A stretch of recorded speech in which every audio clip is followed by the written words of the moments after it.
आज हम पढ़ेंगे राष्ट्रीय सांस्कृतिक काव्यधारा के कवि रामधारी सिंह दिनकर की कविता कुरुक्षेत्र। इनका थोड़ा हम परिचय समझते हैं। 23 दिसंबर 1908 को दिनकर जी का जन्म हुआ। मुंगेर जनपद सिमरिया घाट मध्य बिहार का एरिया। बीए पटना विश्वविद्यालय में इन्होंने शिक्षा प्राप्त की। सीतामढ़ी में सब रजिस्ट्रार हुए और भारत सरकार के हिंदी सलाहकार भी हुए। तो भाषा खंड में अगर कुछ ज़रूरतें समझ आएंगी कि उन्हें बताना पड़ेगा कि हिंदी सलाहकार या फिर कुलपति भागलपुर विश्वविद्यालय। संसद के सदस्य भी रहे राज्यसभा में 1952 से 1964 के बीच। और इनकी मृत्यु 24 अप्रैल 1974 को मद्रास तमिलनाडु में होती है। दिनकर स्वयं अपने बारे में बोलते हैं कि मैं छायावाद की ठीक पीठ पर आया हुआ कवि हूँ। मतलब छायावाद के तुरंत बाद जो कवि एक सांस्कृतिक, जैसे हम पढ़ते हैं उत्तर छायावाद में या फिर प्रगतिवाद में, एक चेतना चलती है राष्ट्रीय सांस्कृतिक काव्यधारा की चेतना। तो दिनकर का कहना कि छायावादोत्तर काल के ठीक पीठ पर आया हूँ, तो ऐसी परिभाषा उनके बारे में मिलती है। दिनकर के काव्य में जीवन और समाज का परिचित परिवेश अभिव्यक्त किया गया है। और मैथिली शरण गुप्त के बाद द्वितीय राष्ट्रकवि की संज्ञा मैथिली रामधारी सिंह दिनकर को दी गई है। 3 बार राज्यसभा के सदस्य चुने गए। 50 से अधिक कृतियां लिखी। रेणुका, हुंकार, रसवंती, मिट्टी की ओर और कुरुक्षेत्र, जिसको हम जो 1946 की कविता है, उसके बारे में हम कथासार समझेंगे कि क्या कथासार है। दिनकर को काशी नागरी पचारणी सभा पुरस्कार दिया गया कुरुक्षेत्र के लिए। संस्कृत के 4 अध्याय के लिए साहित्य अकादमी पुरस्कार 1959 में मिला। और राष्ट्रपति द्वारा इन्हें पद्म विभूषण 1959 में ही मिला। और उर्वशी के लिए, उर्वशी एक इनकी बहुत ही अच्छी रचना है, उसके लिए इनको ज्ञानपीठ पुरस्कार 1972 में मिला। मतलब इतने पुरस्कारों से ये तो हम समझ गए कि दिनकर की काफी महत्ता थी हिंदी साहित्य में और हिंदी साहित्य जगत में। थोड़ा बात करते हैं कुरुक्षेत्र की। तो कुरुक्षेत्र एक प्रबंध कृति है, जो दिनकर भी समझाते हैं कि क्यों प्रबंध कृति है। तो इसको हम दूसरे वीडियो में या फिर दूसरे ऑडियो में समझेंगे। डॉक्टर नगेंद्र इसे विचार प्रधान कविता कहते हैं। ऐसा क्यों कहते हैं ये हम आगे समझेंगे। महाभारत के शांति पर्व के मूल कथानक पर आधारित ये कृति है। जैसे आप देख रहे थे, कामायनी जो है छांदोग्य उपनिषद से प्रभावित थी। जो कहा जाता है राम की शक्ति पूजा है, वो बंगला रामायण से प्रभावित है। तो वैसे ही महाभारत के शांति पर्व के मूल कथानक पर आधारित कृति है। इसमें कुल 7 सर्ग है। युद्ध की समस्या प्रमुख समस्या, और दिनकर इसके प्राकथन में भी सेम चीज बोलते हैं। भीष्म पितामह और युधिष्ठिर के वार्तालाप के माध्यम से युद्ध और शांति के विषय पर वैचारिक अभिव्यक्त होती है।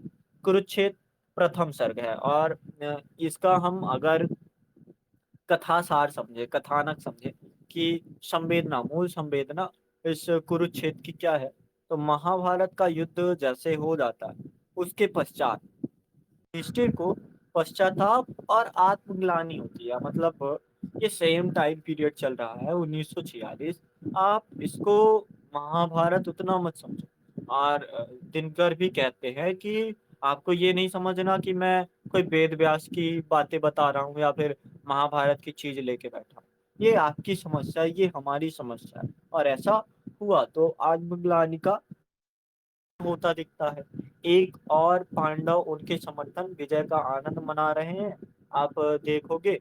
और दूसरी ओर युधिष्ठिर, जो वास्तव में वास्तविकता देख रहा है। युधिष्ठिर अ, एक चीज प्रतीक है। युधिष्ठिर किस चीज का प्रतीक होता है? धर्म का, सत्य का, या फिर कहे कि समाज में जो चीज चल रही है उसकी वास्तविकता देखने में युधिष्ठिर उस नरसंहार को देखकर थोड़ा शोकमग्न हो जाते हैं। और दिनकर का भी यही कहना है। वो कलिंग से ही, जब वो उन्होंने कलिंग नामक एक कविता लिखी थी, तब से उनके मन में चल रहा था कि जो मूल समस्या होती है समाज की, वो युद्ध की तरह या फिर युद्ध ही मूल समस्या के रूप में बनकर आती है। बार बार यह प्रश्न उनको दुखी करता है कि सुख और शांति के लिए लड़ा तो, पर क्या सुख और शांति मिली? बड़े भाई बंधु सारे का संहार, सभी का संहार हो गया, समाप्त हो गए, रक्त रंजित हो गए, महाभारत का युद्ध तो समाप्त हो गया, पर वो जो अंदर युद्ध है वो अभी भी चल रहा है। शिकूर नीतिज्ञ के वचन, जैसे रामधारी सिंह दिनकर का हमेशा से कहना था कि वो जो बड़े उच्च वर्ग या फिर अभिजात वर्ग सीट में बैठे हैं या फिर सत्ता में बैठे हैं, तो उनके पूरे नीतिज्ञ या फिर एक लाइन मिलती है प्रथम सर्ग में, बूढ़े किसी नीतिज्ञ बूढ़े किसी कुटिल नीतिज्ञ के व्याहार का, जिसका हृदय उतना मलिन जितना कि शीर्ष पलक्ष है। तो वो बात समझ आती है कि हाँ, युद्ध तो हुआ, पर युद्ध का उतना फायदा हुआ नहीं। शांति और सद्भाव के लिए हमने युद्ध लड़ा था, पर वास्तव में वो मिला नहीं। अगर मुझे पता होता, वो ऐसी लाइन भी कहते हैं, अगर मुझे पता होता, मैं कभी युद्ध नहीं लगता। पति पत्नियों, माताओं बहनों आदि का सम्मान होता, जिन्होंने अपनी पति तथा पुत्र देश की रक्षा में भेंट किया। अब यहाँ पे सिर्फ महाभारत की संज्ञा नहीं है, वो 1946 के दौर में जब युद्ध वगैरह चलने लगे थे और ऐसी स्थिति दिख रही थी कि ये जो होने वाला है, चाहे विभाजन होके रहे या फिर चाहे कुछ और होके रहे, तो वो चीज दिखने लगी थी। तो उन्हीं चीजों का युधिष्ठिर के माध्यम से वर्णन करते हुए इस कथा सार में चीजें दिखती हैं। युधिष्ठिर को प्रतीत होता है कि जैसे देश के सम्मान की बात आती है, तो स्वार्थ लोलुप वर्ड है, स्वार्थ लोलुप सभ्यता के अग्रणी। इनको मतलब एक लाइन और है, कहते हैं कि पता नहीं देश की लज्जा का विषय क्या है। देश की लज्जा का विषय तो राष्ट्र होना चाहिए, राष्ट्र ही सबसे आगे होना चाहिए, और राष्ट्र को आप बेच कर या फिर राष्ट्र को नीचे रखकर सिर्फ अलग हो जाना चाहते हो, तोड़ देना चाहते हो। तो वो चीजें समझ आती है कि नहीं, जिस चीज के लिए हुआ था वास्तव में वो चीज हमें प्राप्त नहीं होती। वे सोचते हैं कि क्या अन्याय, वैचारिक पतन, द्वेष से भरी हुई सत्यता को समाप्त करने का एकमात्र उपाय युद्ध ही है। तो समझ आता है कि हाँ, ऐसी स्थितियां जो हैं सामने वाले को घायल कर सकती हैं, और कभी अभी यहाँ तक नहीं रुकते, कभी और आगे चलते हैं। और मनुष्य का हृदय शायद पत्थर के समान कठोर है, इसलिए वो पहले ही किए गए युद्ध की पीड़ा भूलकर पुनः युद्ध की ओर, मतलब पहले जो युद्ध हुआ था आदि काल में, प्राचीन काल में, फिर उसके बाद लगातार आप देख रहे हो नरसंहार हो रहे हैं। मनुष्य का हृदय शायद कठोर है, शायद पत्थर होगा, जो पहले युद्ध से पीड़ित था, अब उस पीड़ा को भूलकर दोबारा युद्ध करने पर तत्पर है। और वो युद्ध अब सिर्फ रणभूमि में नहीं, वो मनोभूमि में भी होगा। तो वो चीजें समझ आती है।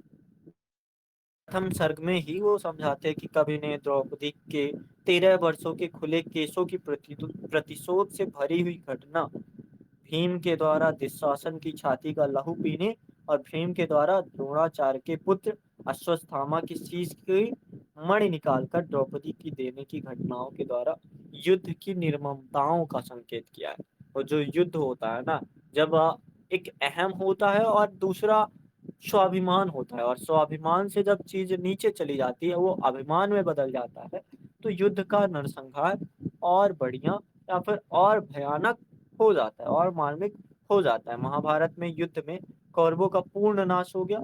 अब उनकी मृत्यु पर आंसू बहाने या श्राद्ध करने के लिए केवल वृद्ध माता पिता गांधारी और नेत्रहीन पिता धृतराष्ट्र ही बचे। ये वृद्ध माता गांधारी और नेत्रहीन पिता धृतराष्ट्र, ये सिर्फ महाभारत के दो कैरेक्टर नहीं है, ये हमारे देश के लिए वो स्थिति का परिचायक है, जो बता रहा है कि अब जो समन हो गया, अब जो एक तरह से युद्ध की भीषण स्थिति बंद हो गई है, तो अब शोक मनाने के लिए भी हम निसहाय हैं। अब हमारी ना तो आंखें बची हैं और ना ही हम उस अर्थ में हैं कि बेहतर स्थिति ला पाए। और वास्तव में यही होता है कि अगर वर्तमान समय में कुरुक्षेत्र की प्रासंगिकता देखो, तो ये अंधा और वृद्ध हो जाने के कारण ही हम अभी तक विकसित नहीं हो पाए। तो इन स्थितियों को आप कुरुक्षेत्र में देख सकते हो। बाकी और भी बहुत सारी चीजें हैं जिनकी बातें हम कुरुक्षेत्र के मूल पाठ में करेंगे। उससे पहले रामधारी सिंह दिनकर क्या कहते हैं, क्या समझाते हैं, और उस पर कुरुक्षेत्र के पहले सर्ग, दूसरे सर्ग में क्या टिप्पणियाँ की गई। तो उसके बारे में थोड़ा समझते हैं, थोड़ा अर्थ को समझ के चलते हैं कि कुरुक्षेत्र वास्तव में है कैसा और इसको हमें कैसे पढ़ना, कैसे समझना चाहिए। तो सबसे शुरुआत में ही रामधारी सिंह दिनकर निवेदन करते हैं, जिस चीज को हम थोड़ा गहराई से समझते हैं। ऐसा निवेदन हमारे यूपीएससी में और साथ साथ हमें इस कुरुक्षेत्र को, एक प्रबंध कृत को समझने में कैसे सहायता प्रदान करेगा। तो दिनकर जी कहते हैं, कुरुक्षेत्र की रचना भगवान व्यास के अनुकरण पर नहीं हुई और ना महाभारत का दोहराना ही मेरा उद्देश्य था। मुझे जो कुछ कहना था, यह युधिष्ठिर और भीष्म का प्रसंग उठाए बिना भी कहा जा सकता था। जाहिर सी बात है, अगर युधिष्ठिर और भीष्म का प्रसंग उठाते तो भी निर्ममता दिखा देते, तो भी ग्लानि दिखा सकते थे, लेकिन नहीं। तब यह रचना शायद प्रबंध के रूप में नहीं उतरकर मुक्तक बनकर रह गई होती। और एक उद्देश्य ये भी समझ आता है कि वो रचना को प्रबंध करना चाहते थे, जो लेखक का एक मस्तिष्क भी कहता है कि हाँ, रचना को अगर प्रबंध करोगे तो आप एक तो बड़े लेखक माने जाओगे और दूसरा उसकी प्रासंगिकता बढ़ जाएगी। प्रबंध कृतियां अक्सर जल्दी नहीं खोती और मुक्तक कृतियां, जैसे आप बिहारी सतसई को ले लो, सारी सच्चाई मुक्तक रचना है तो वो अक्सर खो गई कि उसमें 713 दोहे थे कि 783 थे, 84 थे, पता नहीं चलता। तो प्रबंध कृतियां करना एक लेखक या रचनाकार के लिए आवश्यक चीज हो जाता है कि वो चाहता है कि उसकी कृतियां आगे वाले युगांतर में भी याद की जाए। तो उसके बारे में हम समझ रहे हैं कि क्या चीज है। और अगर सवाल होता है कि कुरुक्षेत्र मात्र पौराणिक रचना नहीं है, बल्कि समकालीन या फिर समसामयिक आधार पर भी लिखा गया है, तो ये दिनकर की ये लाइन इंपॉर्टेंट कराएगी। भी यह सच है कि इसे प्रबंध के रूप में लाने की मेरी कोई निश्चित योजना नहीं थी। मतलब ये भी बोल रहे हैं कि कोई निश्चित मन नहीं था। बातें ये हुई कि मुझे अशोक के निर्वेद में ने आकर्षित किया। वो जो चीज थी, अशोक के कलिंग विजय नामक एक कविता लिखते लिखते मुझे ऐसा लगा मानो युद्ध की समस्या मनुष्य की सारी समस्याओं की जड़ हो। और ऐसी बात है, आपसे सवाल पूछा जा सकता है कि क्या वास्तव में मनुष्य की जो सारी समस्याओं की जड़ युद्ध की समस्या ही होती है। इसी क्रम में द्वापर की ओर देखते हुए मैंने युधिष्ठिर को देखा, जो विजय इस छोटे से शब्द विजय, अब विजय को वो क्या बोले, एक छोटा सा शब्द विजय, इस छोटे से शब्द को कुरुक्षेत्र में बिछी हुई लाशों से तोल रहे हैं। किंतु यहाँ भीष्म के धर्म कथन में प्रश्न का दूसरा पक्ष भी विद्यमान है। आत्मा का संग्राम आत्मा से और देह का संग्राम देह से जीता जाता है। मतलब जब सामने चीजें हों, जैसे आत्मग्लानि अगर हो रही है तो उसको आपको आत्मा से ही जीतना पड़ेगा। लेकिन अगर वो देह का संग्राम है तो उसको देह के संग्राम से जीतना पड़ेगा। दो चीजें आपको दोनों पक्ष देखने को मिलते हैं। यह कथा युद्धांत की है। युद्ध के आरंभ में स्वयं भगवान ने अर्जुन से भी कुछ कहा था। उसका सारांश भी न्याय के विद्रोह में तपस्या के प्रदर्शन का निवारण ही था। युद्ध निंदित और क्रूर कर्म है, किंतु उसका दायित्व किस पर होना चाहिए? उस पर जो अनीतियों का जाल बिछाकर प्रतिकार को आमंत्रित देता है। मतलब आप समझ के देखो, जो उच्च वर्ग है या फिर जो अभिजात वर्ग है, युद्ध वो जाल बिछाकर करना चाहता है, या फिर अपने लाभ के लिए, अपने लालच के लिए वो युद्ध करना चाहता है। क्या उस चीज के लिए युद्ध होना चाहिए, या उस पर जो जाल की छिन्न भिन्न कर देने के लिए आतुर चीजें हैं? पांडवों को निर्वासित करके एक प्रकार की शांति की रचना तो दुर्योधन ने भी की थी। सही बात है, पांडवों को अगर आप अलग कर दो तो दुर्योधन का भी वो मत हुआ, तो उसको भी आप क्या मानोगे, अनीति मानोगे या फिर उस अनीति का जाल मानोगे? तो क्या युधिष्ठिर महाराज को इस शांति को भंग नहीं करना चाहिए था? सवाल तो है ये भी। ऐसा रामधारी सिंह दिनकर कह रहे थे। आप देखो, एक रचनाकार एक रचनाकार का काव्य प्रयोजन क्या है। जब हम रचनाकार के काव्य प्रयोजन को समझ जाएंगे तो हम कुरुक्षेत्र को और आसानी से समझ जाएंगे।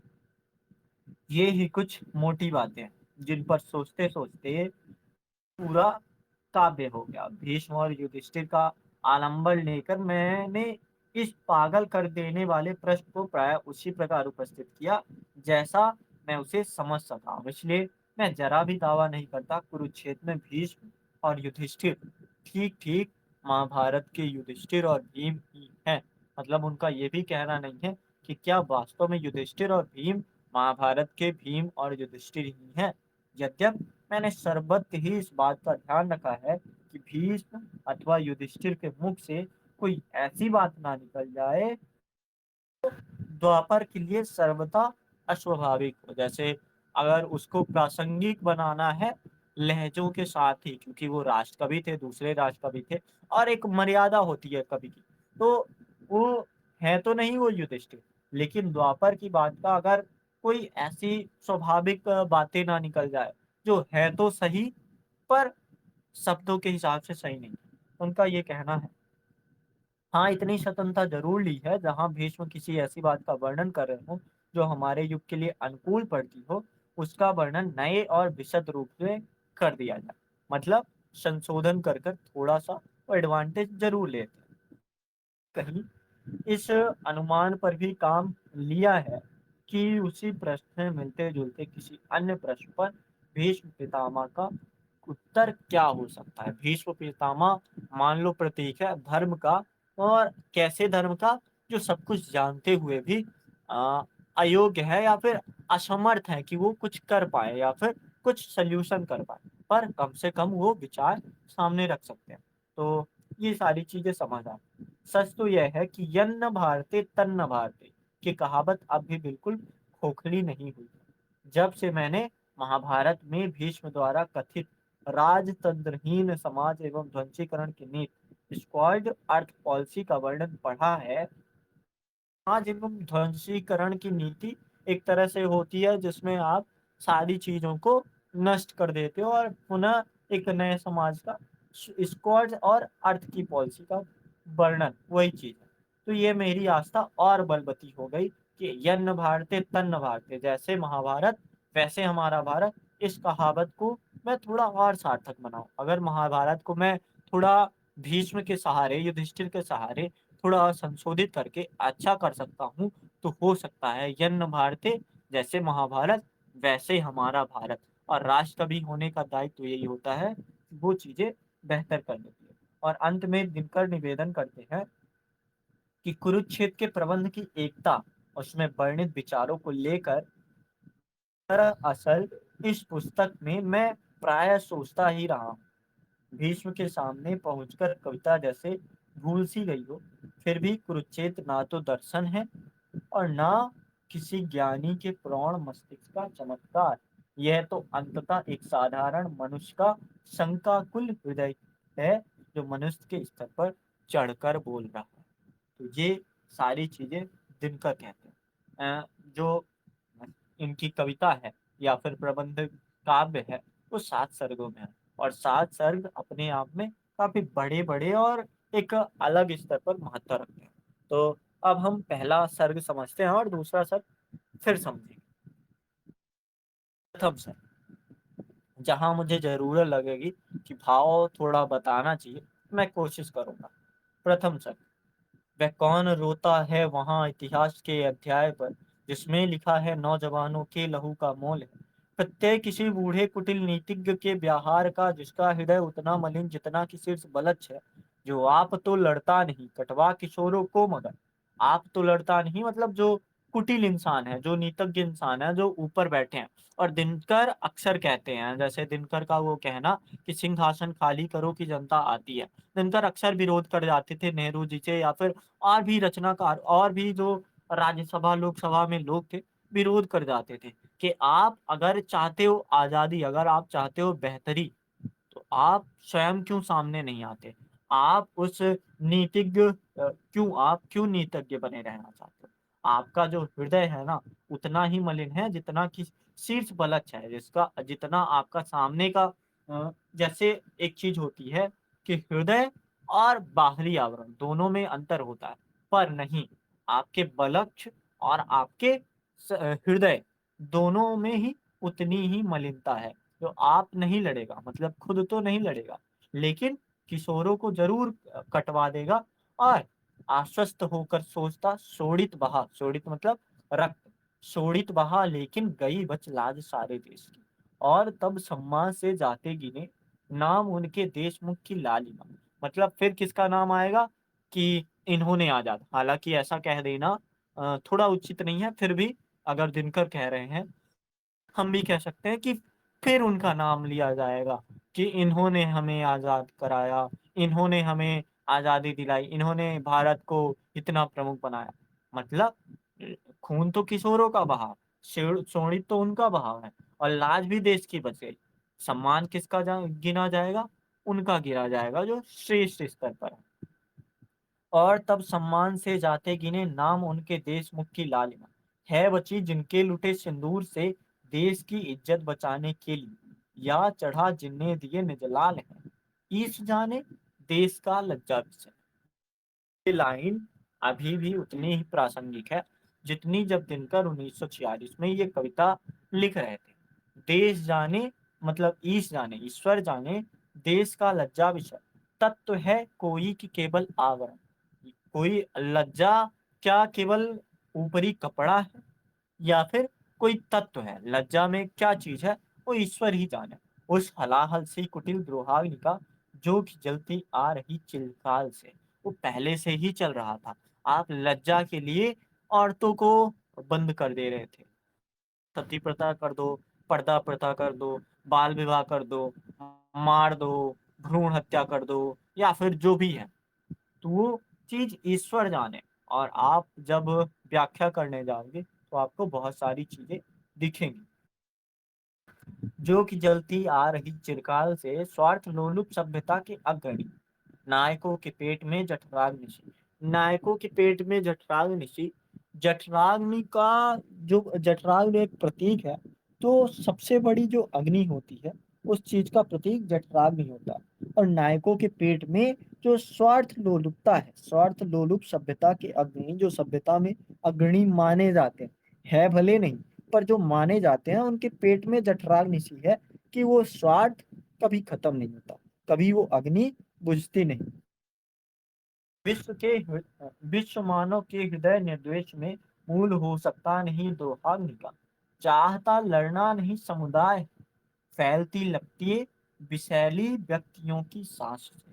मतलब समुदाय लड़ना नहीं चाहता, लेकिन अगर लपटें, विषैली लपटें फैली रहेंगी व्यक्तियों की सांस से, वो अपने आप ही हो जाता है। मूल हो सकता नहीं दुहाग्नि, हर युद्ध के पहले दुधा लड़ती उबलते क्रोध से।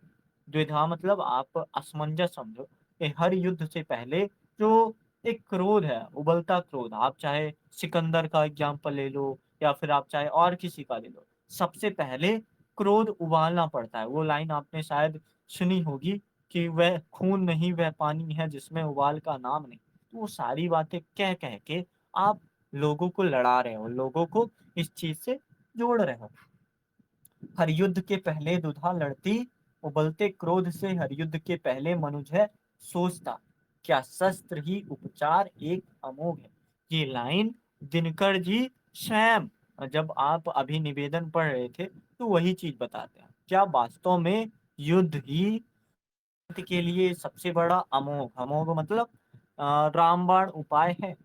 अन्याय का, अपकर्ष का, विषकर गरल में द्रोह का लड़ना उसे पड़ता मगर, और जीतने के बाद। ये लाइन इतनी गहरी है कि आपको फिर से भी लड़ना पड़ेगा जीतने के बाद भी। किससे लड़ना पड़ेगा? आपकी अन्याय से लड़ना पड़ेगा, कर्ज से लड़ना पड़ेगा, विष से लड़ना पड़ेगा, गरल में द्रोह से लड़ना पड़ेगा, और अगर और गहराई से जाओगे अपनी भूख से लड़ना पड़ेगा, अपनी सम्मान से लड़ना पड़ेगा, अपने अस्तित्व से लड़ना पड़ेगा, उसी परिस्थितियों से लड़ना पड़ेगा जीतने के बाद। रणभूमि में वह देखता है सत्य को रोता हुआ, वह सत्य है जो रो रहा इतिहास के अध्याय में, विजयी पुरुष के नाम पर कीचड़ नयन का डालता, उस सत्य के आघात से है झंझना उठती सिराएं प्राण की असहाय सी। जब उस सत्य में आघात होता है कि आप जिसके लिए लड़ रहे थे, देश को राष्ट्र बनाने के लिए जब आप लड़ते हो, और अंत में समझ आता है कि ये वास्तव में आपका राष्ट्र, आपका देश नहीं है। ये जो स्वार्थ लोलुप सभ्यता के अग्रणी हैं, उनका राष्ट्र है। तो फिर आपके सत्य को आघात होता है और आपकी जो शिराएँ हैं, शिराएँ का मतलब समझ लो तो आपके शरीर में या आपके विचार में जितनी भी चीज़ें होती हैं कि देश को आज़ाद कराना है, देश के बारे में करना, फिर वो शिराएँ झनझना उठती हैं प्राण की असहाय सी।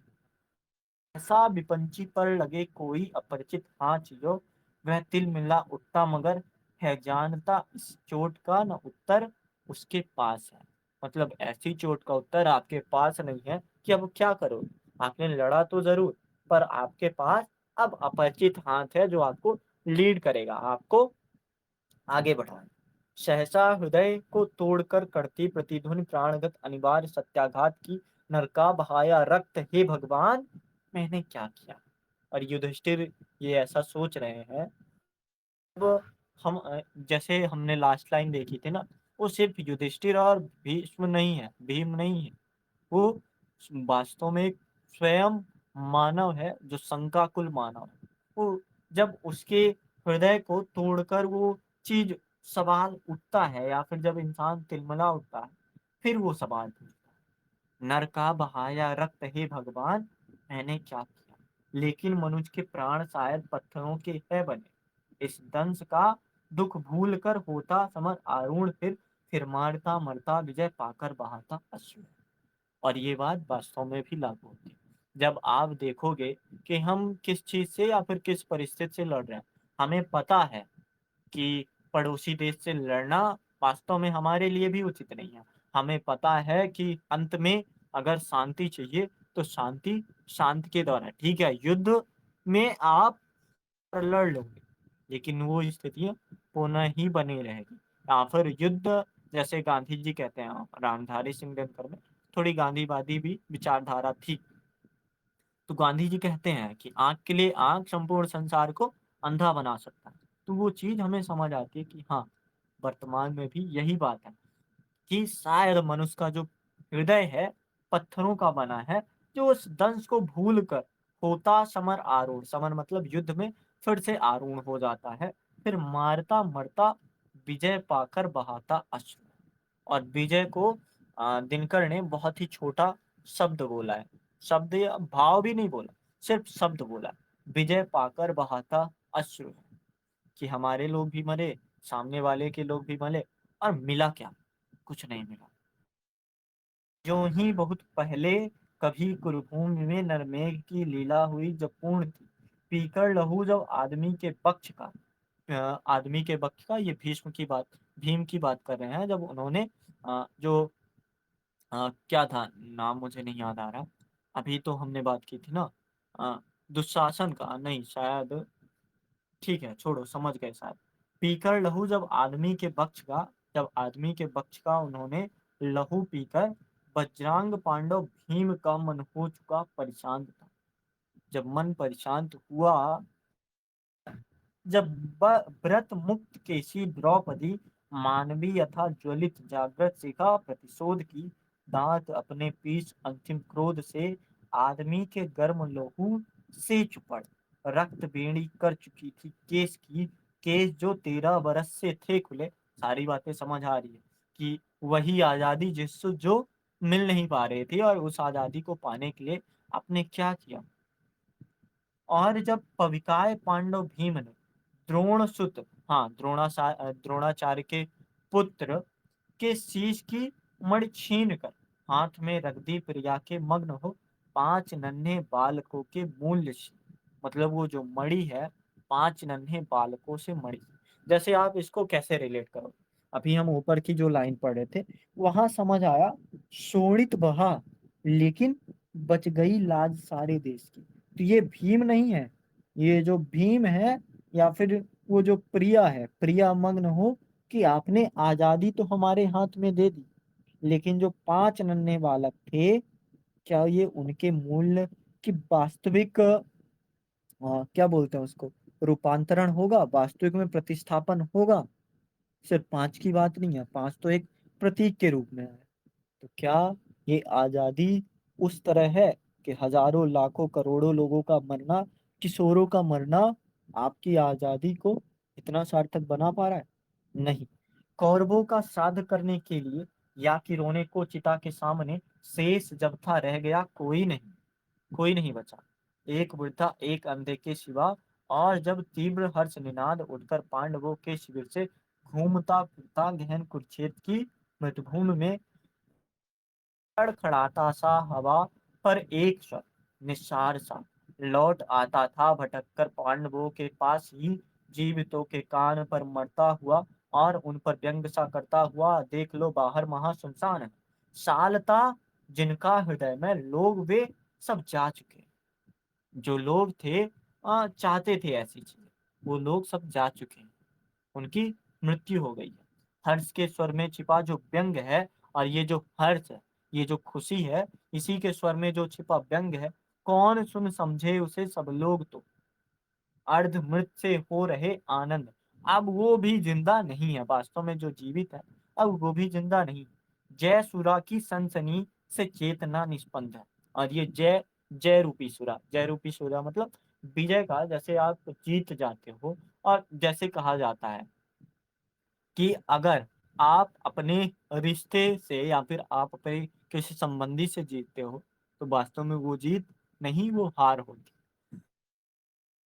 चीज है कि जो जय है विजय है वो सूरारूपी काम कर रही है आपकी चेतना को निष्पन्न कर रही किंतु इस उल्लास जड़ समुदाय में एक ऐसा भी पुरुष है जो विकल बोलता कुछ भी नहीं पर रो रहा मग्न चिंतालीन अपने आप में सत्य ही तो जा चुके सब लोग हैं और सत्य ही है सब लोग जा चुके हैं दूर ईर्षा द्वेष हाहाकार से मर गए ही सुन से जो इसे नहीं सुनते हैं वो वास्तव में वो मरे हर्ष का स्वर जीवितों का व्यंग है और जो हर्ष का स्वर है वो जीवितों के लिए व्यंग है स्वप्न सा देखा सुयोधन कह रहा ओ युधिष्ठिर सिंधु के हम पार हैं तुम चिढ़ाने के लिए जो कुछ कहो सिंधु के पार मतलब पाकिस्तान की बात है कि जो लड़ रहे थे आजादी के अब वो सिंधु के पार है मतलब अब वो पाकिस्तान चले गए अब वो जा चुके हैं तो ये बात दिनकर ने कितनी साफ कही है ही तो जा चुके सब लोग हैं दूर ईर्षा द्वेष हाहाकार से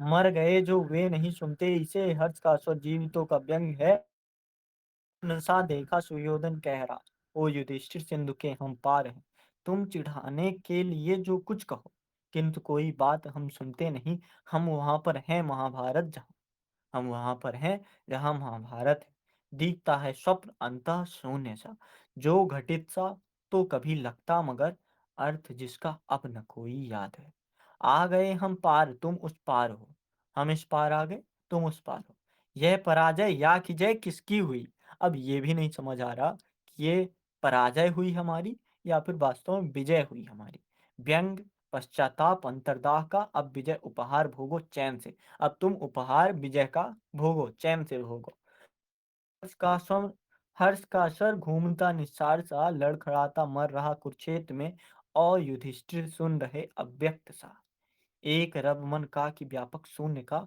रक्त से सिंचकर समर की मेदनी हो गई है लाल नीचे कोश पर और ऊपर की खर धार से तैरते हैं अंगरत गजबाज के किंतु इस विध्वंस के उपरांत भी शेष क्या है व्यंग ही तो भाग्य का चाहता था प्राप्त में करना जिसे तत्व वह करगत हुआ या उड़ गया मैं जिस चीज को चाहना पाना चाहता था चाहे उसको स्वाधीनता बोल लो स्वतंत्रता बोल लो या फिर जो बोल लो तत्व यह करगत हुआ या उड़ गया अब वो स्वतंत्रता उड़ गई जैसे अर्नेस्ट कहते हैं कि राष्ट्र क्या है राष्ट्र का मतलब कि आप अपनी इच्छा से अपनी स्वेच्छा से उससे जुड़ो और अगर उस स्वेच्छा में अलगाव होता है तो वास्तव में राष्ट्र तो बचा ही नहीं तो तत्व वह करगत हुआ या उड़ गया तत्व ही तो मुष्टगत करना जिसे चाहता था शत्रुओं के साथ ही उड़ गए हुए तत्व मेरे हाथ में व्यंग पश्चाताप केवल छोड़कर अब दो चीज बची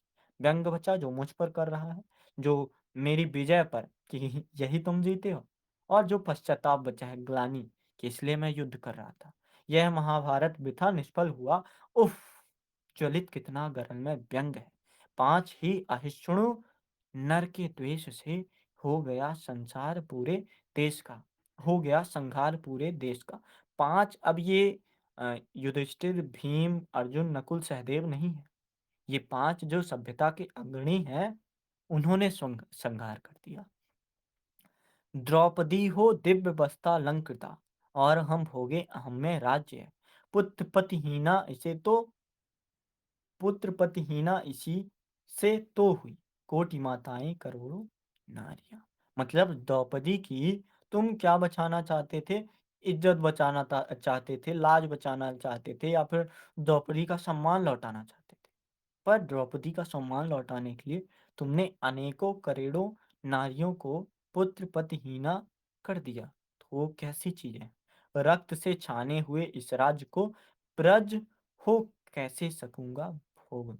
बज्र होकर, बज्र मतलब सबसे कठोर चीज है, कि अब रक्त से छाने, रक्त से पूरा छना यानी सना मान लो या कुछ मान लो, राज्य को ब्रज हो, वज्र हो कैसे सकूंगा भोग में, आदमी के खून में यह है सुना। और इसमें लहू अभिमन्यु का। अभिमन्यु उस चीज का प्रतीक है कि जो अपने जन्म से ही उसको नहीं पता ये युद्ध कैसे हुआ, लेकिन बस उसको पेट से ही सिखा दिया गया कि चक्रव्यूह कैसे तोड़ते हैं, और ना ही निकलना सिखाया गया कि आप अभिमन्यु को सिर्फ प्रतीक मत समझो एक कमजोर चीज का, या फिर जाना तो जानता था, आना नहीं जानता था। आप प्रतीक समझो कि एक किशोर जो इस आज़ादी की लड़ाई में लड़ा, बट उसे पता भी नहीं कि आज़ादी की लड़ाई अगर लड़ेंगे तो मिलेगा क्या। और इसमें लहू अभिमन्यु का।